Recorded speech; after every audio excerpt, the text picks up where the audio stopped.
మన మాగంటి గోపీనాథ్ గారి గురించి చెప్పాలంటే ఏం చెప్తారు? 4 ముక్కలు. వారికి హృదయపూర్వకంగా శ్రద్ధాంజలి ఘటిస్తూ, మేము ప్రభుత్వంలో ఉన్నప్పుడు 2 సార్లు శాసనసభ్యుడిగా నేను విప్పుగా పనిచేస్తున్న సందర్భంలో నేను గమనించినంత వరకు వారు మితభాషి. చాలా తక్కువగా మాట్లాడతారు. ఏదైనా విషయం చెప్పేటప్పుడు కూడా స్మైలింగ్ ఫేస్తో రిసీవ్ చేసుకుంటారు. ఎవరిని పలకరించినా స్మైలే ఉంటుంది ఆయన ఫేస్లో. ఎవరైనా సరే చూస్తే చాలు వారు వెరీ సాఫ్ట్ అని చెప్పేంత పర్సనాలిటీ. అందరి మన్ననలు పొంది ఈరోజు ప్రజల అభిమానంతో ఈ విధంగా వెళ్ళిపోవడం ప్రజలు మర్చిపోలేరు. జూబ్లీ హిల్స్ నియోజకవర్గ ప్రజలైతే మర్చిపోలేరు. అంతగా మంచి పేరు వచ్చింది వారికి. చాలాసార్లు విన్నాను నేను. హైదరాబాద్లో జిహెచ్ఎంసీ ఎలక్షన్ జరిగినప్పుడు కూడా వారి గురించి ఇక్కడున్న వాళ్ళు చాలా గొప్పగా చెప్పినారు. సో వారికి మనశ్శాంతి కలగాలని ఆ భగవంతుని ప్రార్థిస్తూ వాళ్ళ కుటుంబానికి కూడా ప్రగాఢ సానుభూతిని తెలియజేస్తా ఉన్నారు. రైట్. ఇంకా మీ నియోజకవర్గానికి వస్తే బిర్లా ఐలయం మీద ఈ మధ్య కాలంలో పెద్ద ఎత్తున ఆరోపణలు వస్తున్నాయి. ఇంకా అలాగే మందు షాపులకి సంబంధించి వాళ్ళని డిమాండ్ చేస్తున్నట్టు కొన్ని వీడియోలు కూడా సీక్రెట్గా బయటికి రావడం జరిగింది. వాటి మీద మీ స్పందన ఏంటి మేడం? యథా రాజా తదా ప్రజ.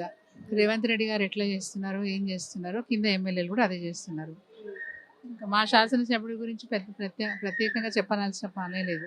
నేను 2-3 సార్లు వారు చేస్తున్న తప్పుల గురించి మాట్లాడి వినిపించినాను, మీడియా ముందర వినిపించినాను. సరే, మారాలి. ఒక స్థాయికి వచ్చిన తర్వాత మార్పు రావాలి.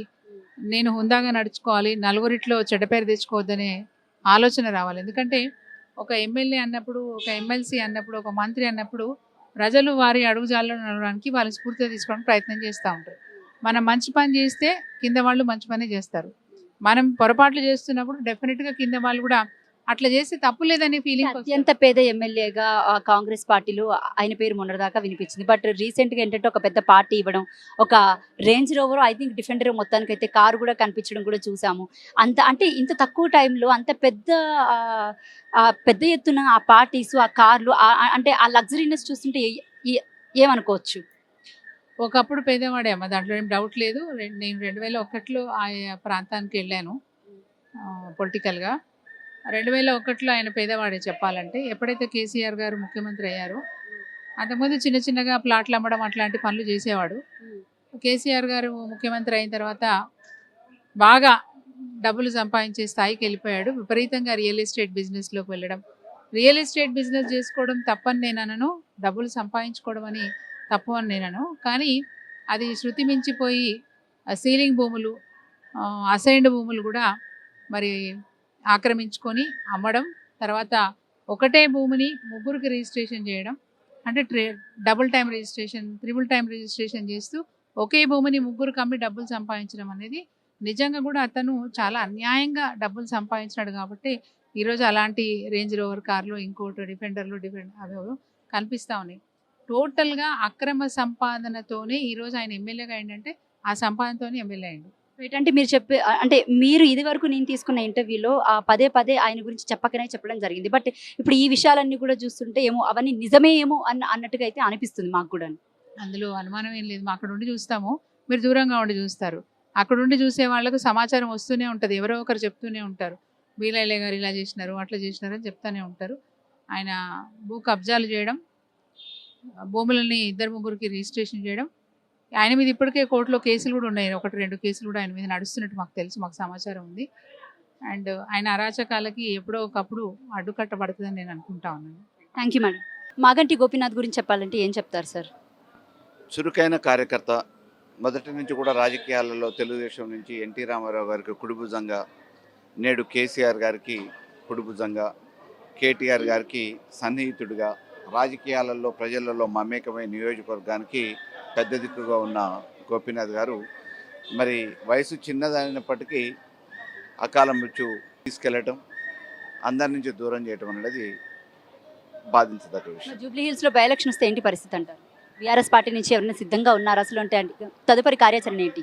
సరే, ఈరోజు ప్రభుత్వాలు, ప్రతిపక్షాలు కూడా రాజకీయాల కోసమే కాకుండా ఒక ఉన్నత విలువలతోని రాజకీయం చేసి దశాబ్దాల కాలం పాటు రాజకీయాలలో ఉన్న గోపీనాథ్ గారి కుటుంబాన్ని దృష్టిలో పెట్టుకొని మరి వారు యాదృచ్ఛికంగా ఆరోగ్య సమస్యతోని మృతి చెందిరు కాబట్టి పోటీ లేకుండా యునానిమస్గా వారి కుటుంబానికి ఇచ్చే విషయంలో ప్రభుత్వం కానీ ఇతర ప్రతిపక్ష పార్టీలు కానీ సహకరిస్తే బాగుంటుంది.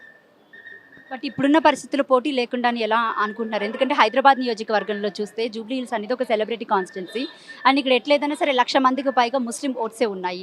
అంటే ఈ టైంలో కాంగ్రెస్ పార్టీ దీన్ని రాజకీయమే చేయాలని చూస్తే తప్ప యునానిమస్గా ఇస్తుందని ఎలా అనుకుంటున్నారు? అంటే మనం ఒక సాంప్రదాయాన్ని కొనసాగించాలి, సాంప్రదాయాన్ని గౌరవించాలి. 5 సంవత్సరాలకు ఒకసారి ఎన్నికైన శాసనసభ్యుడు, సహచర శాసనసభ్యుడు మరి ఆరోగ్య సమస్యతోనే చచ్చిపోతే కూడా రాజకీయాల కోసమే ప్రయత్నం చేయటం అనేది మంచిది కాదు. తప్పకుండా నియోజకవర్గంలో కూడా వారు చేసిన సేవలు గుర్తుంటాయి. పార్టీ వల్ల లబ్ధి పొందిన వాళ్ళు కానీ మరి వారి సన్నిహితులు కానీ తప్పకుండా మళ్ళీ పార్టీకే అండగా ఉంటారు. ఒకవేళ బై ఎలక్షన్ వస్తే పార్టీ అంటే ప్రజెంట్ మీలాంటి మాజీ ఎమ్మెల్యేలు కానీ అంత సిద్ధంగా ఉన్నారా? అంటే పార్టీ ఎవరు ఎంతమందిని మామూలుగా నాయకులు వచ్చినా పార్టీ పట్ల సానుభూతిగా ప్రజలు ఎటువైపు ఓటేస్తారనేది ముఖ్యం. మేమైనా ఓటు వేసేటోళ్ళం కాదు కదా, వేయించేటోళ్ళమే కదా. కాబట్టి దీన్ని దృష్టిలో పెట్టుకుని ఈరోజు ఆలోచించాల్సింది ఏంటంటే రాజకీయాల కంటే ప్రాధాన్యతగా ఆలోచించాల్సిన విషయం ఈరోజు ఒక సాంప్రదాయాన్ని గౌరవించాలి. వాళ్ళ కుటుంబాలకు తగిన ప్రోత్సాహం ఆదరణ ఉండే విధంగా గౌరవిస్తే బాగుంటుంది అనేది మా అభిప్రాయం. Thank you.